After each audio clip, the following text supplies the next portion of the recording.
I discovered the Sunny Pines HOA was building 96 luxury homes on my inherited farmland, but when I found my grandfather's original property surveys, their entire development suddenly became my legal property. Would you believe their shocked faces when I revealed my trap at their own community meeting? I never thought I'd have to fight for land that already belonged to me. When Grandpa Joe died last March, I inherited his 200-acre farm outside Meadow Creek. The old place had been in our family for generations. I lived far away in the city, with a busy job that kept me from visiting as often as I should have. My phone rang at 6 a.m. on a Tuesday. It was Mrs. Thompson, Grandpa's neighbor for 40 years. They're building houses on your property. Her voice shook with anger. Big yellow machine started digging yesterday. You need to come quick. At first I thought she was confused. Maybe construction workers had crossed a boundary by mistake, but Mrs. Thompson wasn't one to exaggerate. The Sunny Pines people put up signs all over. They're planning almost 100 houses where your east fields are. I threw clothes in a suitcase and drove straight to Meadow Creek, breaking speed limits the whole way. 5 hours later I turned onto the dirt road leading to Grandpa's farmhouse. The familiar path felt different now. The peaceful countryside was interrupted by the rumble of heavy machinery. Dust clouds rose above the trees as I crested the hill overlooking the eastern section of the property. My heart sank. A fleet of bulldozers and excavators tore into the soil where Grandpa used to grow corn and soybeans. Workers in hard hats moved around like ants, marking areas with bright orange spray paint. A large sign stood near the road: future home of Sunny Pines East, 96 luxury homes starting at $450,000. I parked my car and walked toward a woman standing apart from the workers. She wore spotless beige pants and a crisp white blouse. Despite the dusty surroundings, her hair was perfectly styled and she held a clipboard while talking on her phone. "Excuse me," I said when she finished her call. "What's happening here?" She looked me up and down like I was a door-to-door salesman interrupting her day. "We're preparing for residential development." Her voice was practiced and smooth. "Diane Reynolds, Sunny Pines' Homeowners Association president." She extended her hand without warmth. "This is my land," I said, ignoring her handshake. "My grandfather Joe Miller owned this farm. He passed away recently, and I inherited it." Diane's smile didn't reach her eyes. "There must be some misunderstanding. Sunny Pines Development purchased this parcel last year. We have all the necessary permits and approvals." "That's impossible. My grandfather would never sell this land." "Perhaps he didn't tell you." She sounded almost sorry for me. "The sale was finalized 9 months ago. We've been planning this expansion for years." My mind raced. Grandpa had been sick during his final months, but his mind remained sharp. He wouldn't have sold his beloved farm without telling me something wasn't right. "I need to see those documents," I demanded. "You're welcome to contact our legal department." Diane handed me a business card. "But I assure you everything is in order now. If you'll excuse me, we have a schedule to maintain."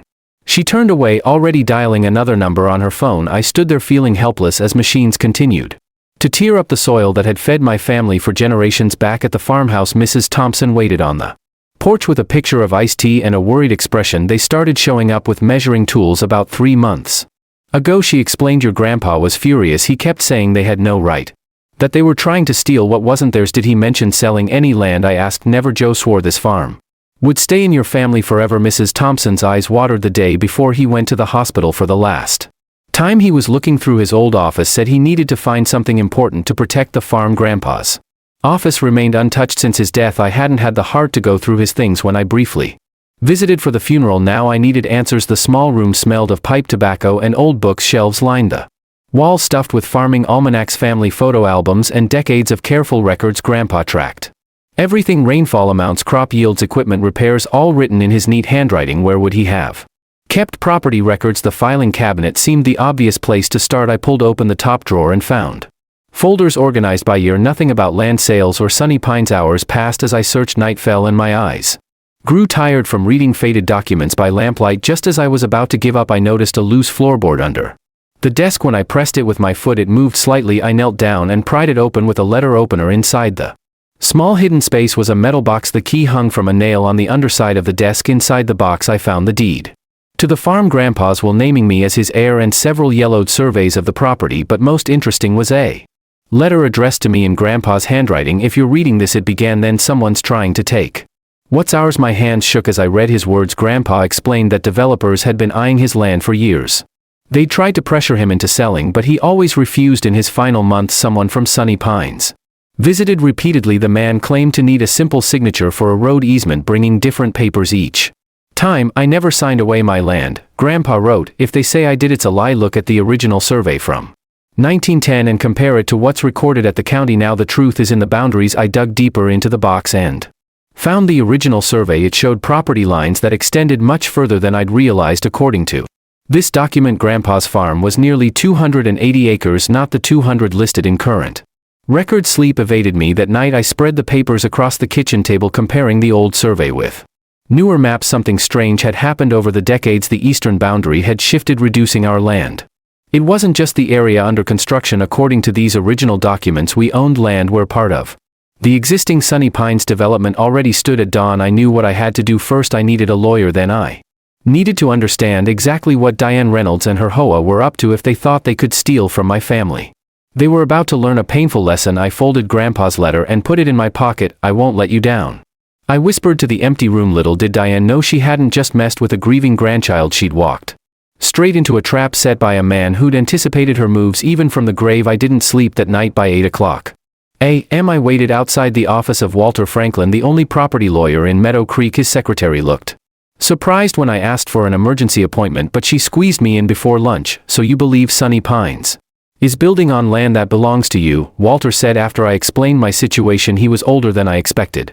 With thick glasses and a bow tie that seemed from another era, I spread the documents across his desk. These are the original surveys from 1910, updated in 1978. Compare them to the current county records. Walter studied both sets of papers, tracing boundary lines with his finger. His eyebrows rose higher with each passing minute. This is highly unusual, he finally said. According to these original documents, your property extends nearly half a mile further east than what's currently recorded. That would include not just the construction site but also the existing Sunny Pines clubhouse and about 20 homes built 5 years ago. I finished for him. Walter removed his glasses and rubbed his eyes. A boundary dispute of this magnitude won't be simple. We need to understand how and when these changes occurred in the official record. He called the county assessor's office, putting the call on speaker. After navigating a maze of departments, we learned something shocking. In 1984, a minor adjustment to the eastern boundary was recorded, just a 10-foot easement for utilities. But in 1997, a much larger change appeared, reducing the property by nearly 80 acres. The documentation was sparse, just a form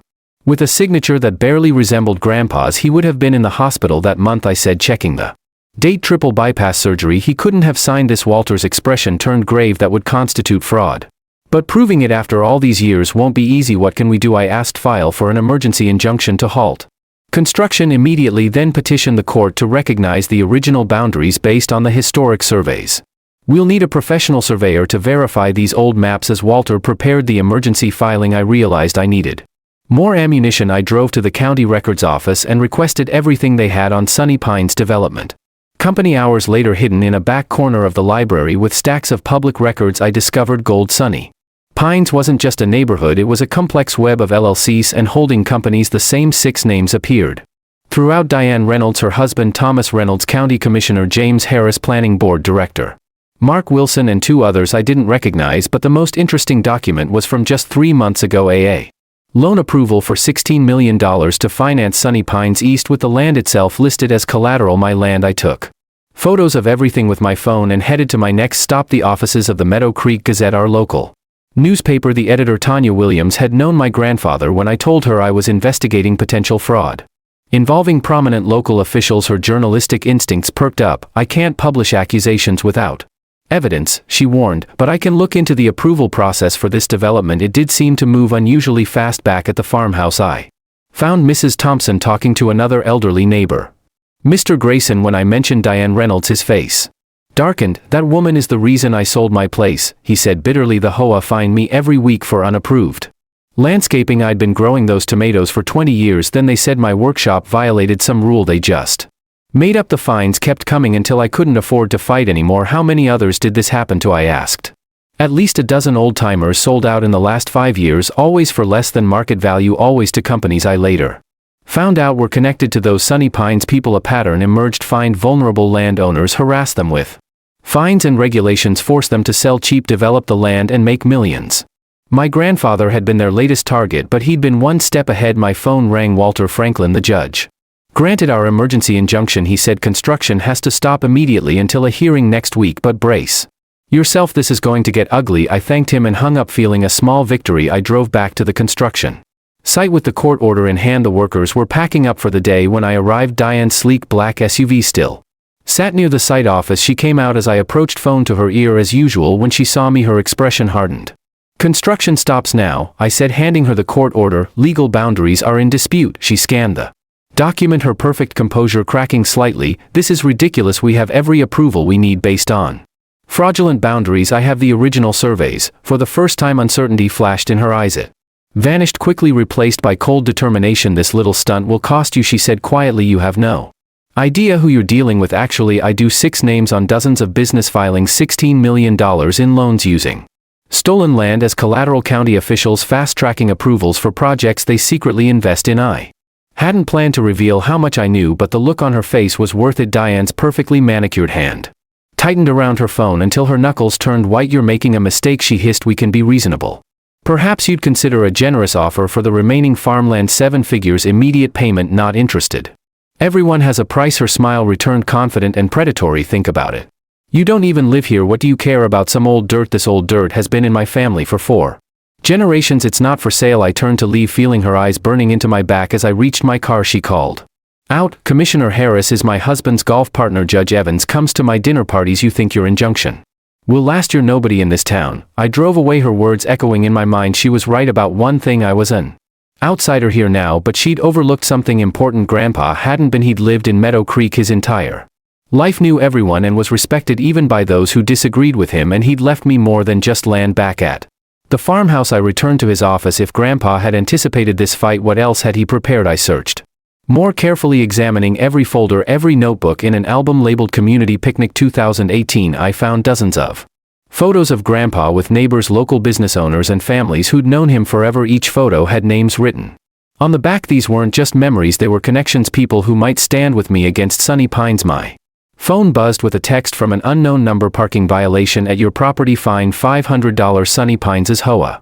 compliance. Attached was a photo of my car parked at Grandpa's farm, my own property. This was how it started. The pattern. Mr. Grayson had described harassment by paperwork, but unlike the others, I knew their game now, and I had something they didn't expect. Grandpa's secret weapon still hidden in his files, waiting for the right moment. As night fell over the farm, I sat on the porch where Grandpa used to tell me stories during summer visits. The eastern fields lay quiet now, construction equipment abandoned under the court order, but this was just the beginning. Tomorrow Diane would mobilize her connections. The real fight was coming. What she didn't realize was that I'd found more than just property surveys in Grandpa's hidden box. I'd found documents that didn't just question the boundary changes, they revealed who had falsified them, when and why. Diane thought she was dealing with an absent grandchild fighting for sentimental land. She had no idea she was facing the ghost of my grandfather, who documented every dirty deal and suspicious approval for years, patiently building a case while they thought he was just a stubborn old farmer. The trap was set. All I had to do was let them walk further into it. My heart pounded as I pushed open the glass doors of the Sunny Pines Community Center. Tonight was the night I'd been planning for weeks. Inside, nearly 100 people filled rows of folding chairs. They chatted excitedly about new tennis courts and fancy streets while sipping punch from small plastic cups at the front. Diane Reynolds stood tall in her bright red blazer, pointing at colorful pictures of big houses on a screen. Just imagine the swimming pool with its waterfall feature, she said, smiling wide at the crowd. Our homes will be worth so much more once these new neighbors move. And people clapped. A few whistled. Nobody knew what I carried in my folder would ruin their party. I took a deep breath and walked straight down the center aisle. Excuse me, I said loud enough to make heads turn. I need to speak about this development. Diane's smile dropped for a second, then returned faker than before. We'll take questions after the presentation. This can't wait, I replied, stepping onto the small stage. I faced the curious crowd. My name is Alex Morgan. My grandfather owned Willow Creek Farm for 60 years. The old property we purchased. Diane cut in quickly. Yes, we're very grateful to finally develop that eyesore. Murmurs rippled through the room. I opened my folder and pulled out the first document. This is the original land survey from 1910, I said, holding it up, and this is the updated survey from 1978. I held up another paper. According to these legal documents, my grandfather's land extends 80 acres farther east than what appears in current county records. I turned to face the HOA board members seated in a row behind the podium. I placed copies in front of each of them. Put simply, I continued your building on land that legally belongs to me, and not just the new development. According to these boundaries, 20 existing homes in your clubhouse are sitting on my property too. The room exploded with voices. People stood up. Someone knocked over a chair. This is ridiculous, Diane shouted, grabbing one of the surveys. We have permits. We've sold lots. Construction has already started. I stayed calm while she grew redder. Your permits are based on incorrect property lines. I filed papers with the court to stop all building. Immediately Gerald Fisher, a balding man with thick glasses who served as the HOA treasurer, studied the documents with growing panic. Diane, he whispered loudly enough for the microphone to catch, these boundary markers match the old creek bed. They look real. She yanked the papers from his hands. This is clearly some kind of trick to get money from us. We'll fight this nonsense. You're welcome to try, I replied, pulling out one final document, but here's something you should know. According to these legal boundaries, your personal house, Diane, sits entirely on what is legally my land. The room went completely quiet. People looked at each other, suddenly understanding what this meant. 20 families might not actually own the ground under their homes. A man in the back stood up. Are you saying we might lose our houses? Before I could answer, Diane slammed her hand on the podium. This meeting is over. Everyone out.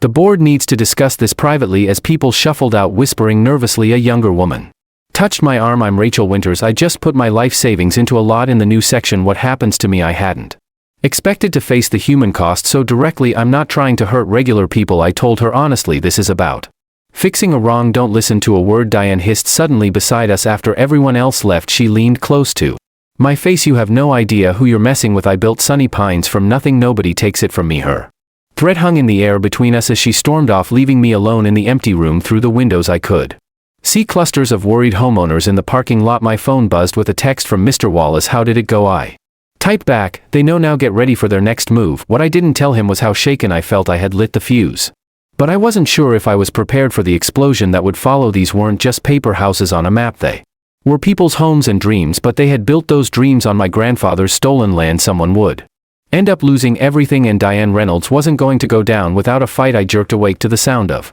engines outside my grandfather's farmhouse. Bright lights flooded through the windows. I stumbled to the porch to find 3 white SUVs with Sunny Pine security painted on their doors parked in a row blocking my driveway. Men in uniform stood by the vehicles. One stepped forward, handing me a thick envelope. Cease and desist notice from the Sunny Pines Homeowners Association, he said flatly. You are ordered to withdraw all claims against the development or face legal action. I tore open the envelope. Inside was a letter claiming my documents were fake and that I was attempting to commit fraud. They demanded I pay for damages to the community's reputation. You can't be serious, I said. The man shrugged, just delivering the message. Have a nice day. He returned to his vehicle, but none of them left. I tried to leave for breakfast in town, but discovered they had placed large concrete blocks across the end of my driveway overnight. Sorry sir, one guard said without looking sorry at all. This access point hasn't been approved by the development committee. It's been closed for safety reasons. I was trapped on my own property. I called the sheriff's office but was told they couldn't help with a civil dispute and suggested I get a lawyer. My phone rang. Diane's name flashed on the screen. I hadn't given her my number. Good morning, she said sweetly when I answered, enjoying the view. This is harassment, I said. You can't block access to my property. Actually, according to county records, the real ones, that driveway crosses Sunny Pines' common areas. We're within our rights to control access. You know those records are wrong. She laughed. Let me explain how this works. The county commissioner plays golf with my husband every Sunday. The building inspector's daughter works for my real estate company. The water department supervisor lives in Sunny Pines. I felt my stomach drop as she continued. By tomorrow your farmhouse will be cited for at least 15 code violations. Your water might get shut off due to maintenance issues. Local contractors won't return your calls because they know better than to cross me. That's illegal, I said. That's small town politics, she replied. You can't win this, but I'm reasonable. Drop your claims, sign over the disputed acres, and this all goes away. I'll even throw in a nice payment for your trouble. This isn't about money, I told her. It's always about money, dear. Think it over. You have until tomorrow. She hung up. I stared at my phone, then at the security vehicle still parked outside. They weren't leaving. True to Diane's word, by afternoon a county inspector arrived to examine the farmhouse. He found problems with everything: the wiring, the septic system, the porch railings. He handed me a list of violations that would cost thousands to fix, all needed immediately. As he left, another truck arrived. Workers put up signs along my property line: future home of Sunny Pines East luxury living coming soon. My water pressure dropped to a trickle. When I called the utility company, they claimed there was maintenance work happening and couldn't say when it would be fixed. I tried ordering pizza delivery for dinner. The driver called to say he couldn't find my address, though delivery had never been a problem before. I was being cut off step by step. That night I sat on the porch in darkness, watching the security lights sweeping across the fields where my grandfather had once grown corn. Their bulldozers sat silent in the distance, waiting to continue destroying his legacy. My phone lit up with a message from Mr. Wallace. They filed a countersuit claiming your documents are forged. Court date set for 3 months from now. They'll keep building in the meantime. 3 months. By then the houses would be half Finished the damage would be done. I scrolled through my contacts looking for anyone who might help. A name caught my eye. Janet Rivera, a reporter for the local newspaper. We'd gone to high school together. I hadn't spoken to her in years. But maybe as I considered calling her, headlights appeared on the long driveway. A car carefully maneuvered around the concrete barriers and approached the house. I tensed, wondering what new trouble Diane was sending my way. The car parked and a familiar figure stepped out. Gerald Fisher, the HOA treasurer who had examined my documents at the meeting. I shouldn't be here, he said nervously, glancing back at the security vehicles in the distance. If Diane finds out, why are you here? I asked. He pulled out a flash drive from his pocket. Because what she's doing isn't right. I've been keeping the HOA books for 7 years. There are things you should see. I invited him inside, away from watching eyes at my kitchen table. He opened his laptop and showed me financial records, meeting minutes and emails. Diane and the board have been using HOA funds like their personal bank account, he explained. Special fees that disappear, contracts that go to family members, reserve funds that get invested inside businesses. Why show me this? I asked. Because I'm not the only unhappy homeowner, Gerald said. Many of us are tired of her rules and her control. When you showed up with those property documents, it was the first time I've seen her scared. He pointed to a spreadsheet. Look at these special assessments from last year. Every homeowner paid $2,000 for road repairs. The actual work cost half that amount. The rest vanished. That's theft, I said. Gerald nodded. And there's more. The 20 homes you said are on your land. The people who live there have been complaining about drainage problems for years. Diane keeps promising fixes, but nothing happens. Now we know why. She knew those houses might not legally belong to the HOA. As we talked, my phone buzzed with texts from numbers I didn't recognize. We support you against Diane. The Millers, 42, Sunny Pine Lane. She fined us $500 for planting vegetables instead of flowers. Can we help? Jackson family, our children's playground equipment was removed without notice. We want to join your fight. The Rodriguezes. Gerald smiled slightly. I may have shared your number with a few friends for the first time since this battle began. I felt hope. Diane had power, connections, and money, but she had also made enemies, many of them. We need a plan, I said. And I think I know where to start. As Gerald left, carefully driving past the security vehicles, I watched a light rain begin to fall on the half-built houses in the distance. Diane thought she was punishing me into submission. Instead, she had just helped me find the allies I needed to win this war. Tomorrow would be different. Tomorrow I would stop playing defense. My grandfather always said, the best trap isn't one your enemy walks into, it's one they help you build. Without knowing it, Diane had just handed me the final pieces I needed. My water got shut off yesterday. The electricity followed this morning. I stood in my grandfather's kitchen looking at spoiled food in the warm refrigerator. Diane Reynolds thought she could bully me off my own land by making life unbearable. She had another thing coming. I grabbed my notebook and headed out. If Diane wanted war, I needed allies. The first person I visited was Mrs. Thompson, who answered her door in a flowered housecoat. They shut off your utilities, she gasped. That's illegal. So is building on my land, I replied. But Diane has friends at the county office. I need to know who else might hate the HOA as much as we do. Mrs. Thompson's eyes lit up. Oh honey, grab a chair, this might take a while. She gave me 15 names, families who'd been fined for the wrong color mailbox, elderly couples threatened with liens for having grandchildren visit too often, a single mom who couldn't afford the $900 fee for putting up a small fence to keep her toddler safe. I spent the entire day knocking on doors throughout Sunny Pines. At first people were scared to talk, but when I showed them my property documents, something changed. Hope replaced fear. Sarah Jenkins, whose garden had been forcibly removed, invited me in for lemonade. Diane made my husband dig up our tomato plants because vegetables weren't aesthetically pleasing, she said, hands shaking with anger. We got a $500 fine. My husband works 2 jobs already. The Patel family had spent $3,000 fighting the HOA over their porch swing. The Johnsons couldn't paint their front door the color they wanted. Every house looked exactly the